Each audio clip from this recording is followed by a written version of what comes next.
for the official evaluation of Diana Hutchison.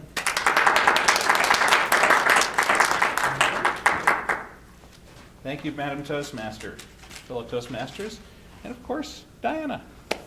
Thank you so much for giving us a discussion of Colorado Children's Chorus.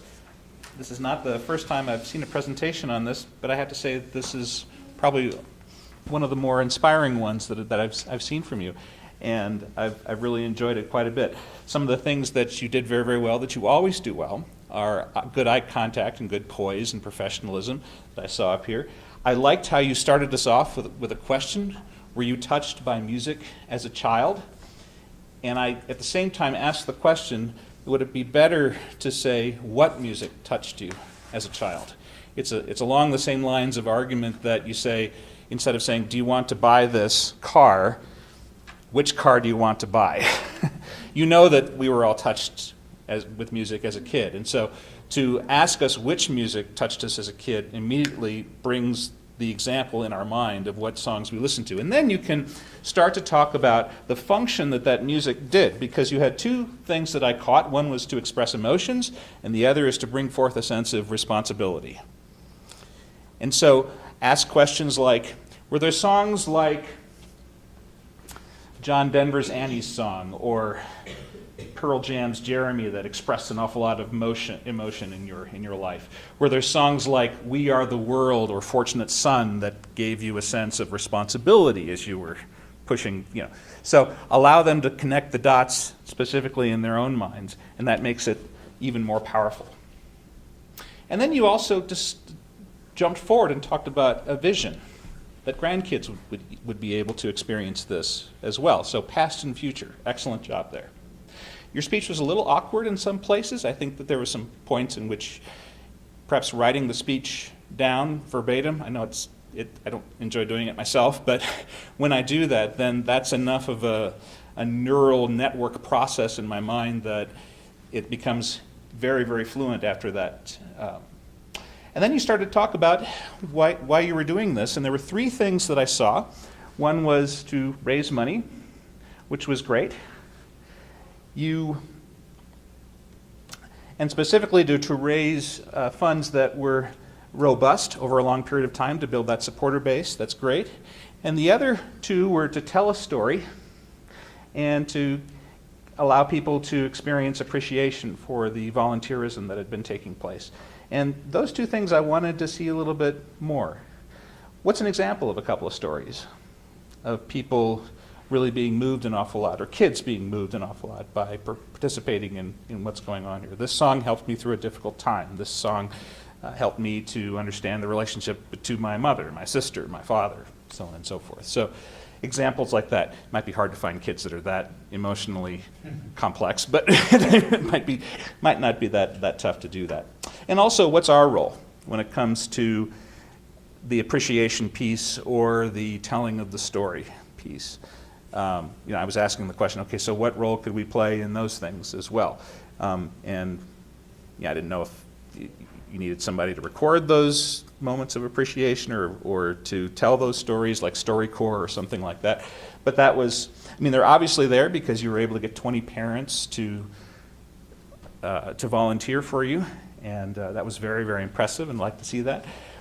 The one thing that I loved more than anything, and it's something I wanted to celebrate, you were more upbeat this time than in your previous speeches. You smiled more.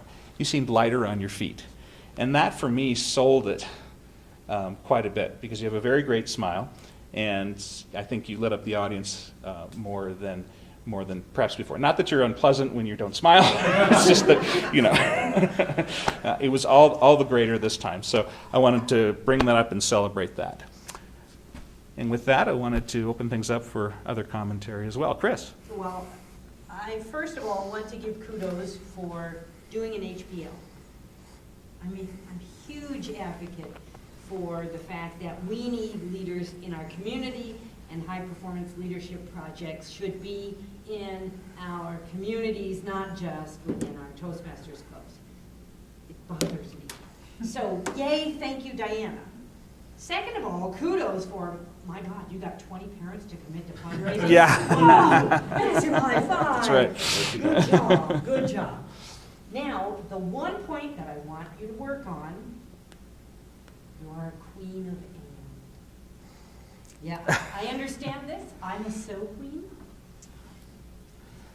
Lots and lots and lots of sentences were connected with and today. So, let's face it. oh, that's my worst one. Let's face it, it's really bad. John hates that. Below is usually my bad one. No, today you switched off, so good job. There you go. You upgraded it. Variety. Yeah, there is a variety, but it works. But thank you very much. Yes. I wanted to know if you have your HPL team together. I was not clear whether those 20 volunteer parents are going to be part of that, or if you have a separate team that you put together for the HPL, or are you still looking for people to be on your HPL? I would have liked to have had a little bit more about that, and then maybe a trajectory of what your targets are for the HPL, and you know how long it's going to go, and then how you're planning to wrap it up. I think that's the next one. All right. We'll watch for that. Greg, did you have something? I think you sold the vision, and the really Yes. hook that got me is when you said, we're just not looking to raise $1 million, we wanted a little deeper than that. And I think you really hit a high point when you sold that. And I think you also have an opportunity to have another hook in your speech. What were the 3 items? The inspiration, acknowledgement, and what was the first one, the C? Appreciation, inspire, and connecting. Connect, inspire, and appreciate. What are those 3 initials? CIA. CIA? I think you have an opportunity. I thought about the CIA. Or AIC, that Yes, might I not mean, be as pleasant. I think, you know, since we're on acronyms, that is a possibility. That was my mom to help me remember it. Yeah. I see. Yeah. Use it. Awesome. Yes, Linda? I love the part about making connections. Yeah. Because I really do believe that that's, for me, what music does. It connects me to my past, it connects me to my family members from music we share, it connects me with other people who are making music. I'm not a musician. I kind of experience music kind of peripherally, but I feel like it's really important, and that really spoke to me, making connections.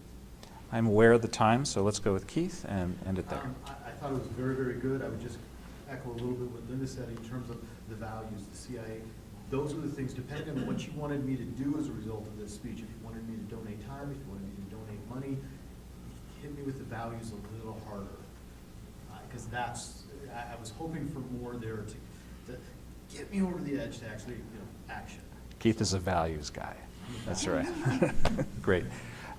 Is it quick, Mohan? Yes.